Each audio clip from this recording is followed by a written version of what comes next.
I'm going to be interviewing skin specialist Sarah Chapman to find out just how anti-aging facials can make us look a lot younger.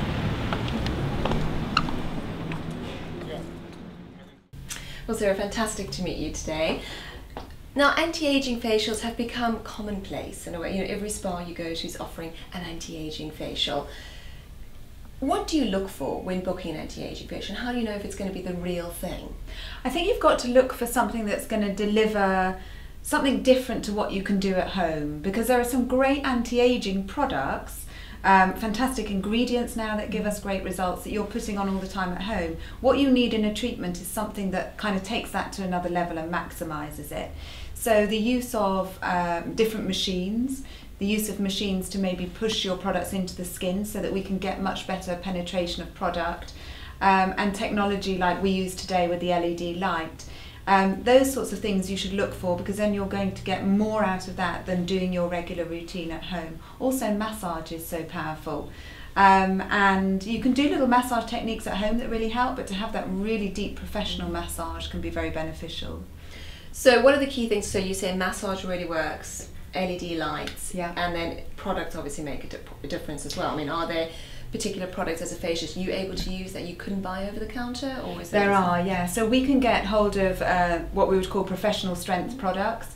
So whether they're peels that are used at a higher strength because we're using in treatment and so we're controlled with them, or whether they're more concentrated levels of, say, vitamin A or peptides. So we can deliver something in a sort of treatment practice that you can't use at home because they wouldn't be able to be sold in store.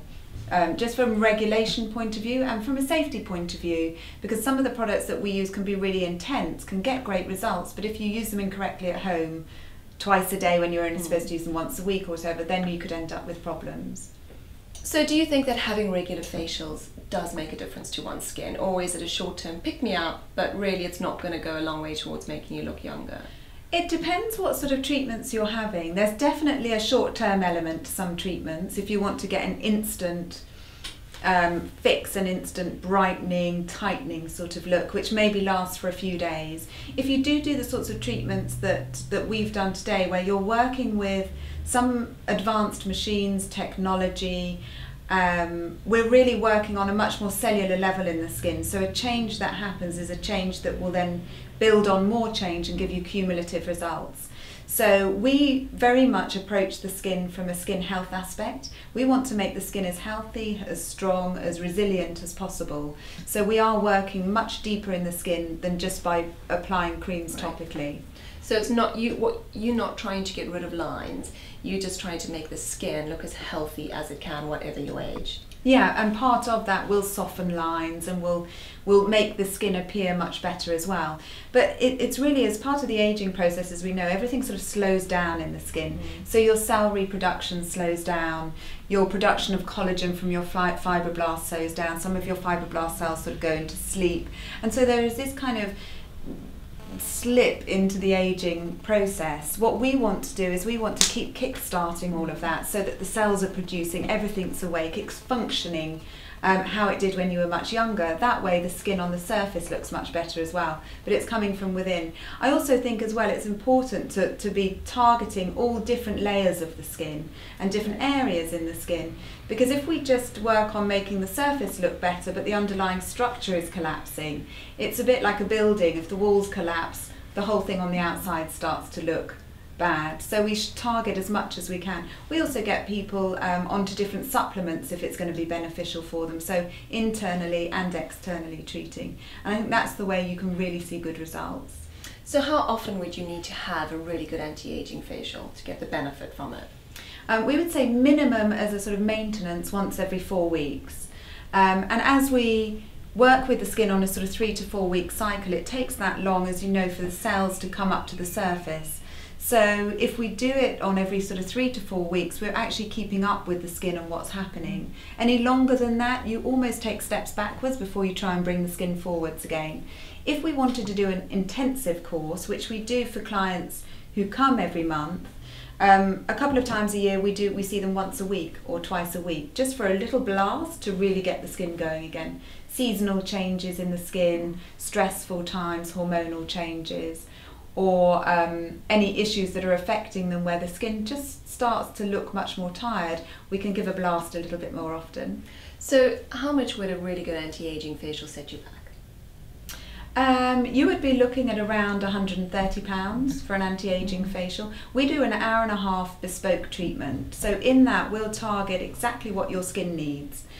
So you'll get more benefit out of that than having, let's say, a conventional treatment which isn't necessarily picking up on all your individual needs. That seems quite good value for money, doesn't it? It does. It's investing in your skin, isn't it?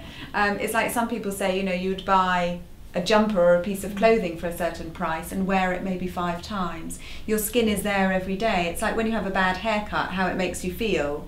If you can get your skin glowing, healthy, radiant, you're investing in your skin for long term. Do you think it's possible to, you know, look good for your age without any cosmetic intervention at all, and just more holistic treatments like anti-aging facials and sort of eating well? I do. I think you can definitely, you can look healthy and glowy. You may have lines because they're part of your expression and your life and your character. But there are so many more mature women that we see who are really attractive. They may have greying hair, they may have lines, the signs of age are there, but they look really beautiful and healthy and glowy. And I think if your skin is in good condition and it's bouncing back the light, it kind of shows a freshness. It's almost like your eyes sparkling. Everything just looks so much better, and in a way that takes years off you, but physically it's not taking years off you. I think it's always, you know, people make the mistake, they see lines, they feel nervous about getting older. The first thing they go to is a bit of Botox or a bit of fillers or things that are going to, you know, give you an instant result, but forget about the complexion.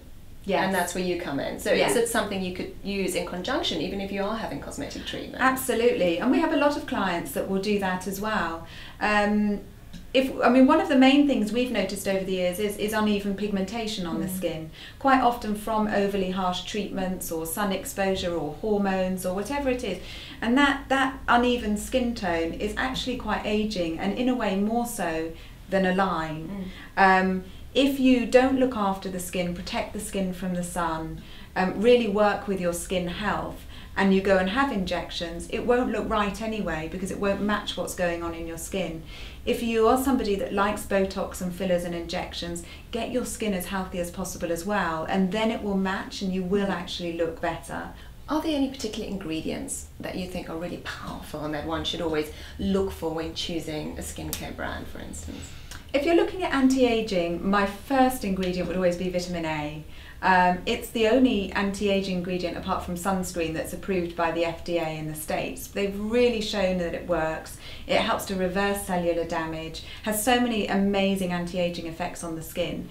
So vitamin A would always be my first port of call. Then I'm a big fan of peptides, which have been our latest kind of buzz in the last handful of years, and they're getting more powerful. They're working in the labs to lengthen the chains of peptides to get better results, and that's really about your kind of Botox effect in a cream, your collagen production. And antioxidants so important. Yeah. So taking regular antioxidants, things like beta carotene, your vitamin A, C, E, can really help.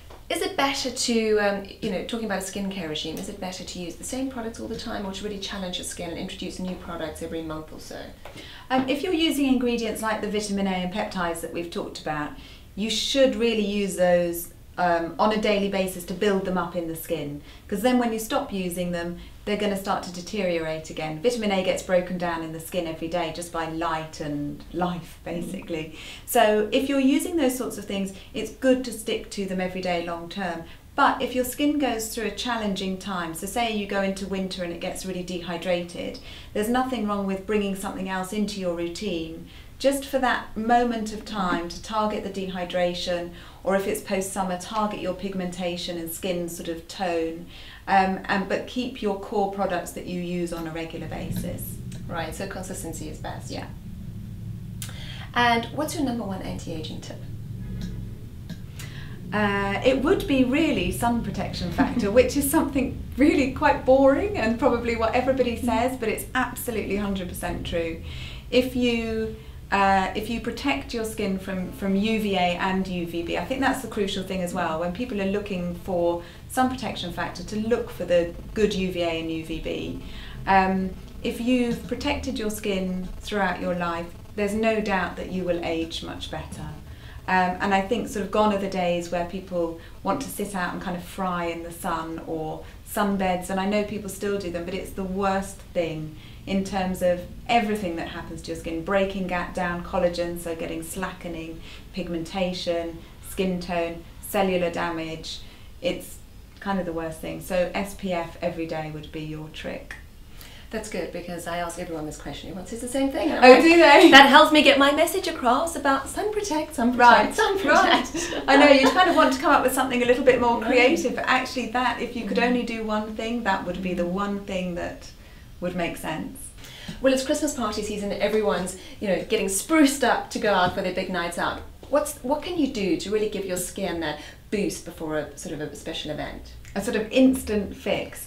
So if you're looking and you're all looking a bit grey and tired and wintry, massage for yourself at home. If you just take your cleanser and you get your knuckles and you just really roll and massage as much as you can, bring a flush into the skin, turn your head upside down a few times, you'll get a great glow.